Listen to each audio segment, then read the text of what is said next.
Imagine que o poço da sua aldeia secou sob um sol implacável e que cada gole pode significar a diferença entre a vida e a morte. Neste vídeo, descobrirá 7 engenhosos truques medievais para encontrar água que mantinham comunidades inteiras vivas quando a seca ameaçava transformar os campos em pó, desde varetas que dançam sobre nascentes ocultas, até mapas monásticos sagrados e tubagens de madeira. Alimentadas por gravidade, estes métodos há muito esquecidos ainda contêm lições práticas para as quintas atuais, que vivem fora da rede, e para a preparação para emergências. Viajemos sob a pedra e a palha para recuperar os segredos nos quais os nossos antepassados confiaram e nunca mais passar sede. Primeira vareta de aveleira para radiestesia. Imagine-se na beira de um campo ressequido a segurar uma simples vareta de aveleira em forma de I. Enquanto caminha, os 2 ramos da vareta começam a cruzar-se ou a girar nas suas mãos, como se fossem puxados por uma força invisível, indicando que há água a fluir em algum lugar sob a superfície. Esta era a essência da radiestesia medieval, uma prática tão difundida que manuais do século XII documentam que tanto o clero como os camponeses recorriam à vareta da bruxa da água para localizar nascentes ocultas. Contrariamente aos céticos que descartam a radiestesia como pura superstição, ensaios cegos modernos mostram uma taxa de acerto significativamente superior ao acaso, especialmente em zonas rurais onde os sinais geológicos são subtis. Os geólogos teorizam que o subconsciente do radiestesista reage a pequenos movimentos musculares ou sinais ambientais, variações na umidade do solo, densidade da vegetação ou até mesmo mudanças nos campos magnéticos. Embora o mecanismo exato permaneça um mistério, na prática, a vareta de aveleira torna-se um geofone de baixa tecnologia e um instrumento de biofeedback, tudo em um. As comunidades medievais valorizavam a radiestesia pelo seu baixo custo e portabilidade. Ao procurar água para novas habitações ou poços, contratar escavadoras para perfurar, ao acaso, podia arruinar os escassos recursos de uma família. Em vez disso, um radiestesista local percorreria o terreno durante um dia, marcando locais promissores.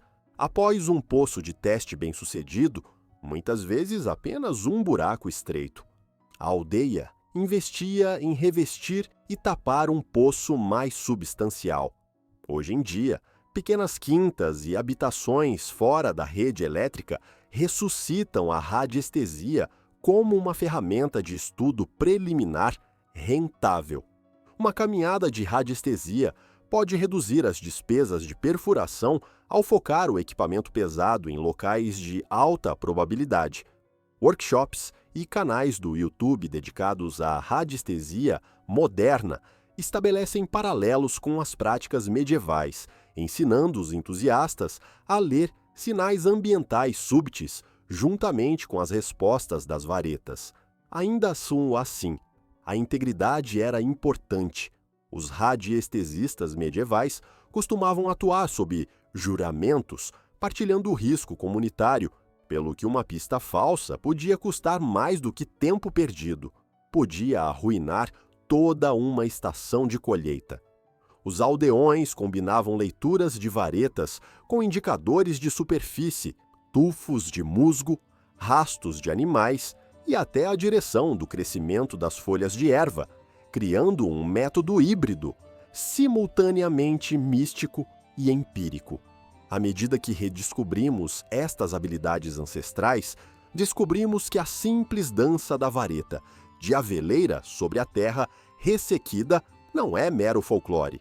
É um testemunho do engenho humano que combina observação, intuição e um toque de magia.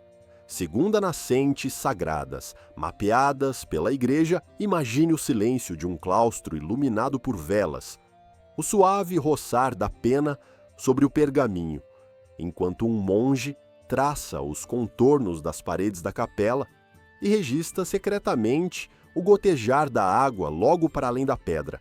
Nos mosteiros medievais, os homens santos não eram apenas guardiães da fé, eram hidrólogos com túnicas com capuz. Ao mapear as nascentes perenes que alimentavam os jardins dos seus claustros e as suas enfermarias, os monges compilaram mapas secretos de água doadora de vida.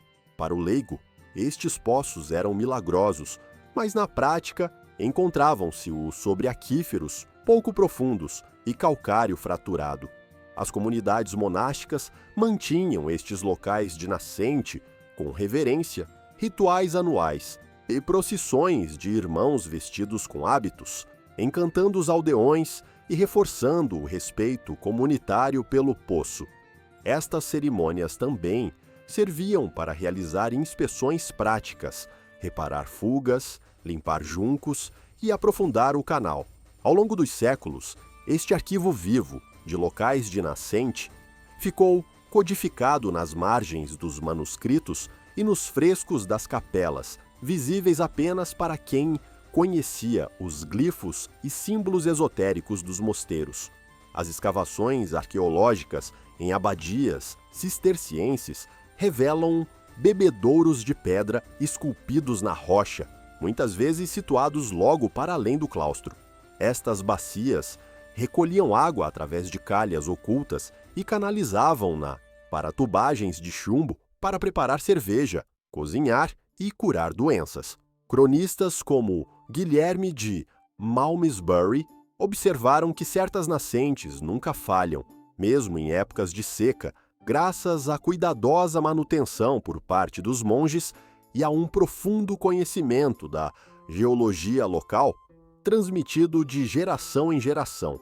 Na prática, os aldeões seculares frequentemente solicitavam acesso à sua abadia.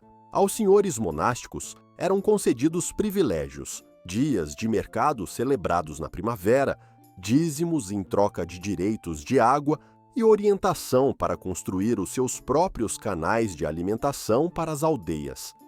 Através desta simbiose, a Igreja tornou-se autoridade espiritual e hidrológica. Hoje em dia, os investigadores reconstroem estes mapas de água medievais utilizando lidar e radar de penetração terrestre, confirmando que muitas nascentes sagradas se alinham com fraturas do aquífero kárstico. As comunidades fora da rede e as ecoaldeias estão agora a digitalizar estas rotas antigas, combinando a precisão medieval com os SIG modernos para reviver nascentes alimentadas por gravidade sem bombas elétricas. Ao compreender como os monges traduziram a geologia em teologia, descobrimos uma lição dupla. A reverência assegura a manutenção e a observação disciplinada desbloqueia recursos ocultos à vista de todos. Num mundo que luta por água sustentável, o mapa de nascentes medievais feito pela Igreja oferece um modelo que combina, em partes iguais, fé, ciência e administração comunitária. Terceiro poço cônico, revestido com argamassa de cal. Os aldeões começavam o processo cavando uma boca larga e depois diminuindo gradualmente o diâmetro, criando um funil que canalizava a água para o interior e permitia que a terra solta caísse em vez de obstruir o interior.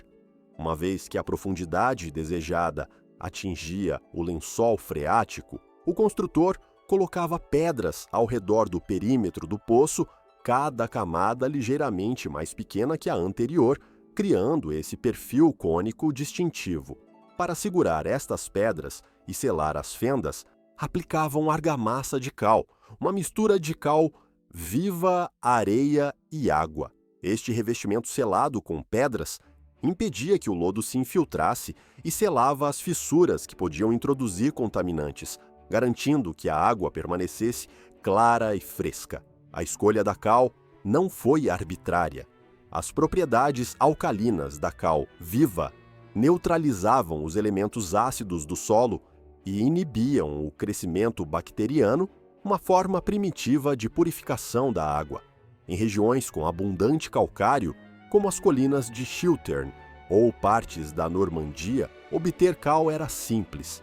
Fornos de cal tostados com conchas de ostras ou giz para criar cal viva, que depois os aldeões apagavam com água para formar uma argamassa viável. À medida que as estações se tornavam rigorosas e a seca se apoderava dos campos, os poços cônicos minimizavam a exposição da superfície.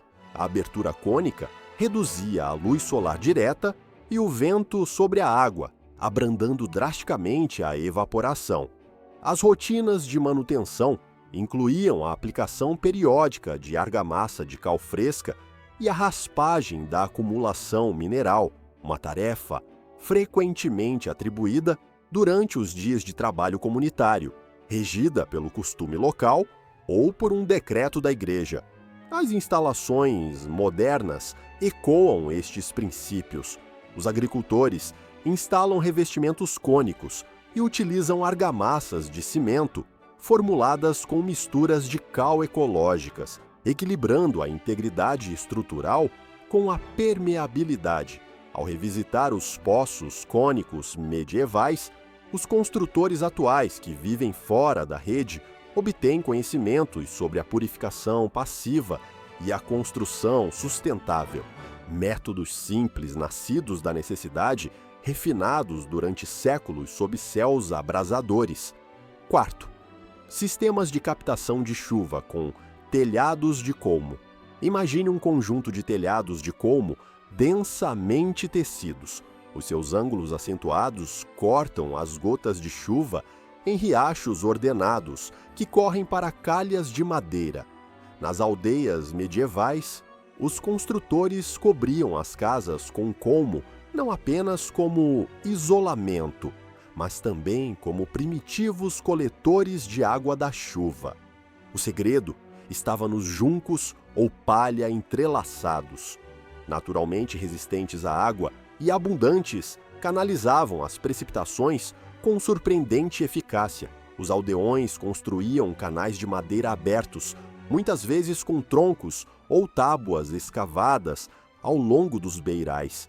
Durante as tempestades, a água que caía em cascata sobre o telhado de colmo acumulava-se nestas calhas, antes de ser despejada em barris, lagoas ou até mesmo poços pouco profundos. O cálculo da área de captação era intuitivo. Um telhado de 10 metros por 6 metros podia produzir mais de 60 litros de chuva por metro quadrado, o suficiente para abastecer de água potável, bebedouros para o gado ou irrigação durante períodos secos. A manutenção era simples, mas essencial. A cada primavera, as famílias locais substituíam as seções de colmo desgastadas e limpavam as calhas de detritos, folhas, galhos e ninhos de pássaros, para garantir um fluxo sem obstáculos. Os telhados de colmo, com manutenção adequada, duram até 20 anos, tornando-se um investimento rentável e de duplo propósito. Os entusiastas atuais de sistemas fora da rede adaptam o modelo medieval com materiais modernos, metal corrugado, calhas de PVC e desviadores de primeira descarga, mas o princípio permanece o mesmo: maximizar a área de superfície e minimizar perdas. 5. Calhas e tubagens de madeira. Imagine troncos escavados, colocados um após o outro, formando uma fita de madeira enterrada que guia a água subterrânea de uma fonte oculta diretamente para o coração da aldeia. Conhecidos em toda a Europa medieval, estes canos subterrâneos e sistemas de tubagens de madeira eram uma forma simples, mas engenhosa, de aproveitar águas superficiais sem necessidade de escavações complexas ou mecanismos de elevação. Os aldeões identificavam um lençol freático confiável, muitas vezes perto de nascentes ou margens de rios, e cavavam uma vala pouco profunda ao longo desse contorno. Nesta vala, colocavam troncos de amieiro, carvalho ou pinho, cuidadosamente escavados com cinzéis e enxadas. Cada secção do tronco tinha extremidades cônicas para um ajuste perfeito e hermético, e as juntas eram seladas com musgo, pelo de animal ou alcatrão para evitar fugas. Todo o conjunto era inclinado suavemente para baixo, utilizando a gravidade para manter um fluxo contínuo para os tanques ou poços comunais. Como a madeira resiste naturalmente à decomposição quando está constantemente submersa, estas tubagens enterradas podiam durar décadas com manutenção mínima. A manutenção envolvia inspeções ocasionais em poços de ar acessíveis, poços verticais curtos, cobertos com tampas de madeira, onde os aldeões verificavam se havia bloqueios ou secções danificadas. Se um tronco apodrecesse ou se partisse, um segmento de substituição podia ser fabricado com madeira nova e colocado no lugar sem perturbar todo o sistema. Registros históricos da Inglaterra do século XIII descrevem propriedades senhoriais que contavam com condutas de água esculpidas em olmo que abasteciam tanto as cozinhas como as vinhas. Em França, os peregrinos que seguiam o caminho de Santiago observaram aldeias com canais de madeira cobertos que alimentavam bebedouros de pedra gravados com o brasão da aldeia, símbolos orgulhosos de autossuficiência. As enfermarias monásticas da Alemanha utilizavam tubagens de madeira semelhantes para transportar água de nascente para os jardins de ervas e para as enfermarias dos pacientes, garantindo assim um fornecimento constante de água fria para preparar poções curativas.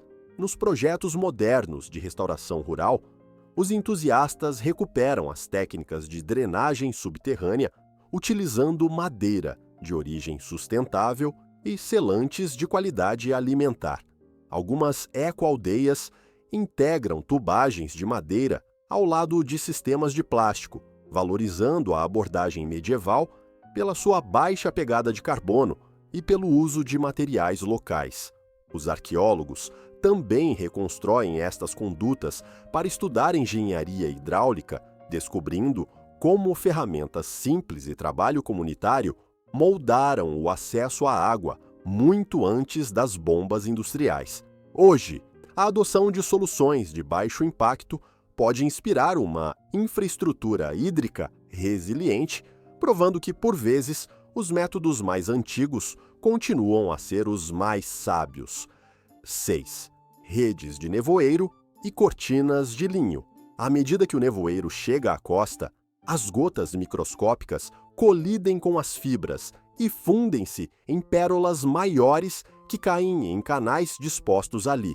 Os pescadores e salineiros medievais da costa atlântica observaram este fenômeno e adaptaram lençóis de linho, muitas vezes resgatados de velas gastas, como coletores passivos de água. O processo começava com a seleção do tecido adequado. A hidrofilicidade natural do linho e o seu tecido apertado tornam-no ideal para capturar a umidade sem se rasgar com as rajadas de vento. Os aldeões montavam estruturas com postes de bambu ou de aveleira amarrados entre si. A barlavento das habitações. Ao amanhecer, caminhavam ao longo das redes com remos de madeira, desprendendo as gotas acumuladas para calhas de madeira esculpida. Em menos de uma hora, uma única cortina de 2 por 3 metros podia produzir entre 10 e 15 litros de água, o suficiente para regar lagoas ou pequenas hortas. Relatos históricos da Galiza do século XIV indicam que as mulheres se reuniam nas linhas de nevoeiro todas as manhãs, convertendo a recolha de água num ritual comunitário. Cantos e orações acompanhavam o seu trabalho, entrelaçando o trabalho prático com a crença cultural na Mãe Névoa, um espírito que se acreditava abençoar a colheita com cada brisa carregada de umidade. Embora impregnado de folclore, O princípio subjacente reflete as iniciativas modernas de recolha de nevoeiro no deserto de Atacama, no Chile, onde coletores de malha fornecem água vital a comunidades ressequidas das terras altas. As redes de nevoeiro medievais eram frágeis e exigiam reparações frequentes. Os painéis de linho desfaziam-se nos pontos de fixação e o ar salgado da costa corroía as armações de madeira. Os aldeões desenvolveram técnicas de manutenção simples. Escovavam as redes com cinza de algas para repelir o mofo e untavam os postes com emulsão de óleo de peixe para evitar a decomposição. Esta manutenção permitiu sustentar o sistema durante períodos secos prolongados, quando as nascentes secavam e as chuvas eram escassas. Os arquitetos sustentáveis de hoje inspiram-se nestes precursores medievais. Malhas de captação de nevoeiro fabricadas com polietileno de alta densidade encontram-se nas cristas costeiras de todo o mundo. No entanto, o modelo medieval recorda-nos que os materiais locais e o esforço comunitário podem alcançar resultados semelhantes. 7. Extração de seiva potável das árvores. Imagine uma floresta de bétulas e áceres cujos troncos brilham sob a luz do sol. Os aldeões medievais aproximam-se destes gigantes silenciosos com cuidado, raspando um pequeno pedaço de casca e inserindo um tubo de madeira, um simples tubo esculpido em sabugueiro ou aveleira. À medida que a seiva das árvores fluía, recolhiam uma gota constante de um líquido quase transparente, por vezes doce, por vezes ligeiramente adstringente, mas sempre vital em tempos de seca.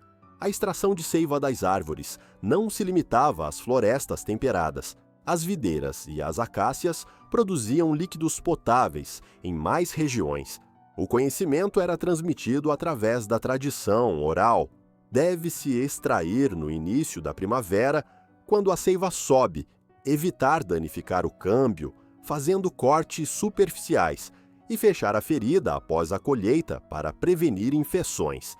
Os herboristas monásticos registaram estas práticas em herbários, elogiando as suaves propriedades antissépticas da seiva e a sua capacidade de estancar pequenas hemorragias. Os lares medievais armazenavam seiva em jarras de cerâmica e, por vezes, fermentavam-na para obter bebidas com baixo teor alcoólico para uma conservação mais prolongada. Nos assentamentos fronteiriços, uma única floresta podia suprir as necessidades de água potável de uma família durante semanas, reduzindo a dependência de poços pouco fiáveis. Como a extração exigia ferramentas mínimas e deixava as árvores praticamente intactas, ofereciam uma fonte de água renovável quando os aquíferos secavam. Os sobrevivencialistas modernos e os permacultores estão a recuperar a extração de seiva das árvores como medida de emergência. Workshops ensinam os participantes a identificar espécies adequadas, a perfurar furos piloto com ferramentas manuais e a colocar bicas reutilizáveis. O rendimento da seiva varia. A bétula pode pingar 1 litro por dia por árvore, pelo que pequenos pomares de árvores exploradas podem sustentar cabanas isoladas da rede durante as estações de escassez. Estudos arqueobotânicos confirmam a existência de artefatos utilizados para extrair seiva de árvores, bicas e recipientes para recolher seiva, em quintas medievais de toda a Europa e Ásia, o que realça a adoção generalizada destas práticas. Conclusão: hoje em dia, a combinação da extração de água das árvores com técnicas de aproveitamento da água da chuva e das águas subterrâneas cria um portfólio de água diversificado. Assim como as aldeias de outrora equilibravam nascentes, telhados e árvores vivas para sobreviver às secas mais ferozes, estas 7 técnicas medievais de procura e recolha de água mostram como os nossos antepassados converteram materiais simples e conhecimento comunitário em sistemas que salvavam vidas, desde a mística das varetas de radiestesia até ao gotejar constante da seiva das árvores. Cada método combina observação, inovação e respeito pelo mundo natural. Se os construtores, os proprietários de casas e os planeadores de emergências de hoje adotarem estas estratégias testadas pelo tempo, podemos forjar soluções hídricas resilientes que honrem o passado e assegurem o nosso futuro. Se estes segredos o fascinaram tanto como a nós, inscreva-se e toque no sino para obter mais informações aprofundadas sobre habilidades de sobrevivência esquecidas. Partilhe este vídeo com qualquer pessoa que possa apreciar uma versão medieval da preparação moderna e diga-nos nos comentários qual técnica experimentaria primeiro.